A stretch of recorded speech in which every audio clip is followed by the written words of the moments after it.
we present the short story, The Ransom of Red Chief, by O. Henry. Here is Shep ONeal with the story.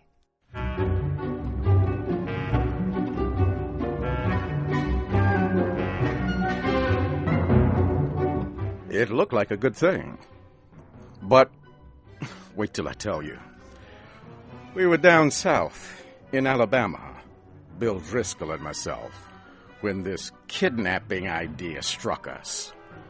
There was a town down there as flat as a pancake and called Summit. Bill and I had about $600. We needed just $2,000 more for an illegal land deal in Illinois. We chose for our victim the only child of an influential citizen named Ebenezer Dorset. He was a boy of 10, with red hair. Bill and I thought that Ebenezer would pay a ransom of $2,000 to get his boy back, but wait till I tell you.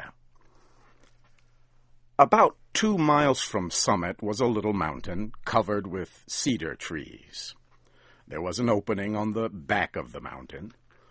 We stored our supplies in that cave. One night, we drove a horse and carriage past old Dorset's house. The boy was in the street throwing rocks at a cat on the opposite fence. "Hey, little boy," says Bill, "would you like to have a bag of candy and a nice ride?" The boy hits Bill directly in the eye with a piece of rock. That boy put up a fight like a wild animal, but at last we got him down in the bottom of the carriage and drove away. We took him up to the cave. The boy had 2 large bird feathers stuck in his hair. He points a stick at me and says, "Ha, paleface, do you dare to enter the camp of Red Chief, the terror of the plains?" "He's all right now," says Bill, rolling up his pants and examining wounds on his legs. "We're playing Indian. I'm old Hank, the trapper, Red Chief's captive. I'm going to be scalped at daybreak by Geronimo. That kid can kick hard." "Red Chief," says I to the boy, "would you like to go home?" "Ah, what for?" says he. "I don't have any fun at home. I hate to go to school. I like to camp out." "You won't take me back home again, will you?" "Not right away," says I. "We'll stay here in the cave for a while." "All right," says he. "That'll be fine. I never had such fun in all my life."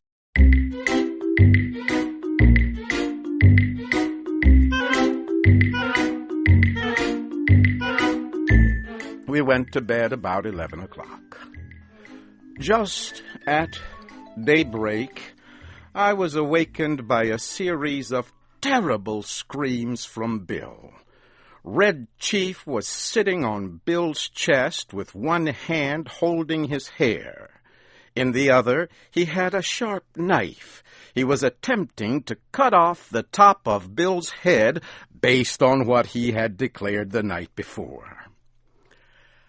I got the knife away from the boy, but after that event, Bill's spirit was broken. He lay down, but he never closed an eye again in sleep as long as that boy was with us. "Do you think anybody will pay out money to get a little imp like that back home?" Bill asked. "Sure," I said.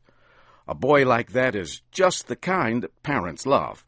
Now, you and the chief get up and make something to eat while I go up on the top of this mountain and look around." I climbed to the top of the mountain. Over toward Summit, I expected to see the men of the village searching the countryside, but all was peaceful. "Perhaps," says I to myself, It has not yet been discovered that the wolves have taken the lamb from the fold. I went back down the mountain. When I got to the cave, I found Bill backed up against the side of it. He was breathing hard, with the boy threatening to strike him with a rock. "He put a red-hot potato down my back," explained Bill, "and then crushed it with his foot. I hit his ears. Have you got a gun with you, Sam?" I took the rock away from the boy and ended the argument. "I'll fix you," says the boy to Bill. "No man ever yet struck the Red Chief but what he got paid for it. You better be careful." After eating, the boy takes a leather object with strings tied around it from his clothes and goes outside the cave, unwinding it.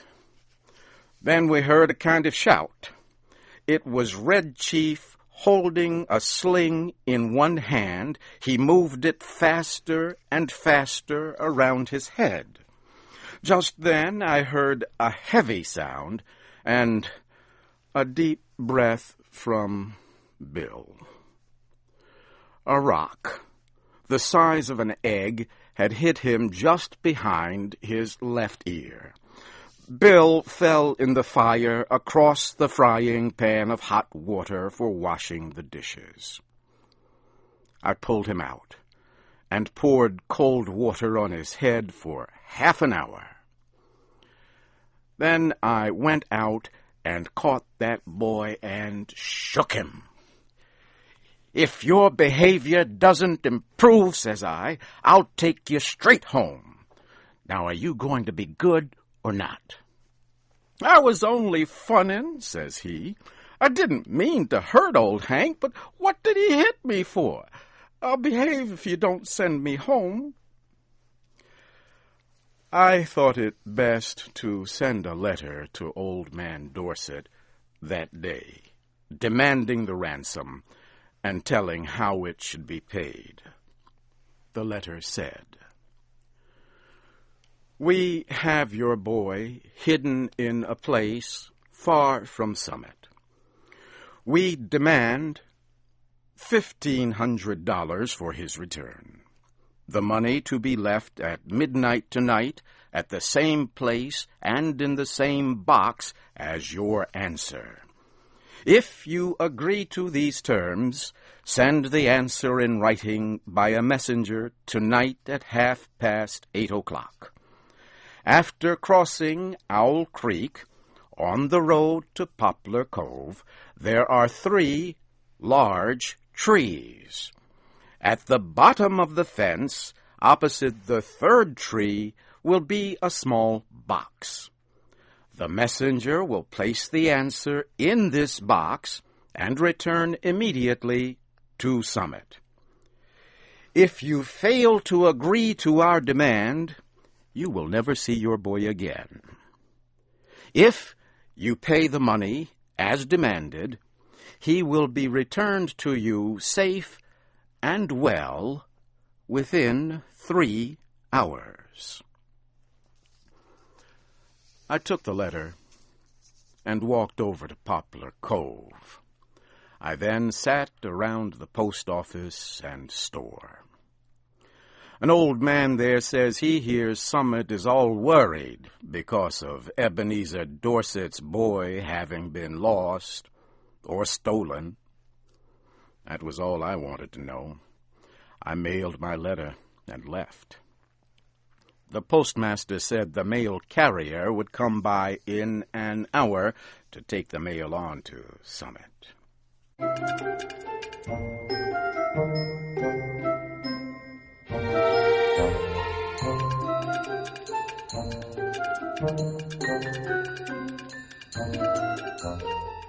At 8:30, I was up in the 3rd tree, waiting for the messenger to arrive. Exactly on time, a half-grown boy rides up the road on a bicycle. He finds the box at the foot of the fence. He puts a folded piece of paper into it and leaves, turning back toward Summit. I slid down the tree, got the note, and was back at the cave in a half hour. I opened the note and read it to Bill. This is what it said. Gentlemen, I received your letter about the ransom you ask for the return of my son. I think you're a little high in your demands. I hereby make you a counter-proposal, which I believe you will accept. You bring Johnny home and pay me $250, and I agree to take him off your hands. You had better come at night, because the neighbors believe he is lost, and I could not be responsible for what they would do to anybody they saw bringing him back. Very respectfully, Ebenezer Dorset. Great pirates of Penzance, says I, of all the nerve! But I looked at Bill and stopped. He had the most appealing look in his eyes I ever saw on the face of a dumb or talking animal. Sam, says he, what's $250 after all? We've got the money. One more night of this boy will drive me crazy. I think Mr. Dorset is making us a good offer. You aren't going to let the chance go, are you?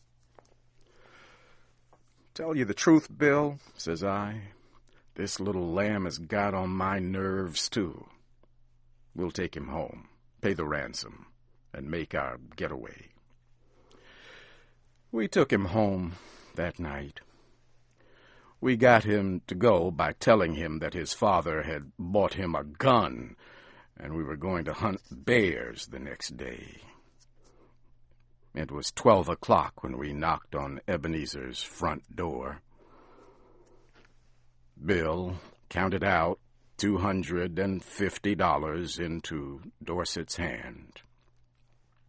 When the boy learned we were planning to leave him at home, he started to cry loudly and held himself as tight as he could to Bill's leg.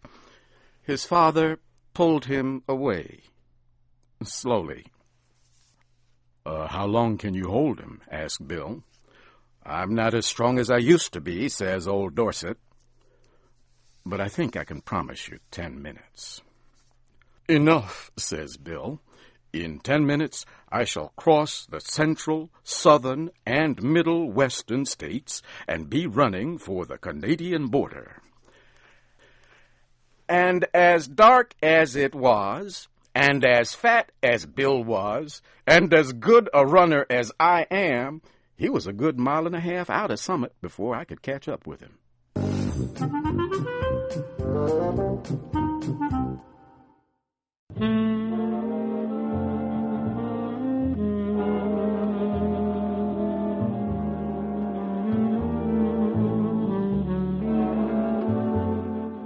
You have heard the American story, The Ransom of Red Chief, by O. Henry.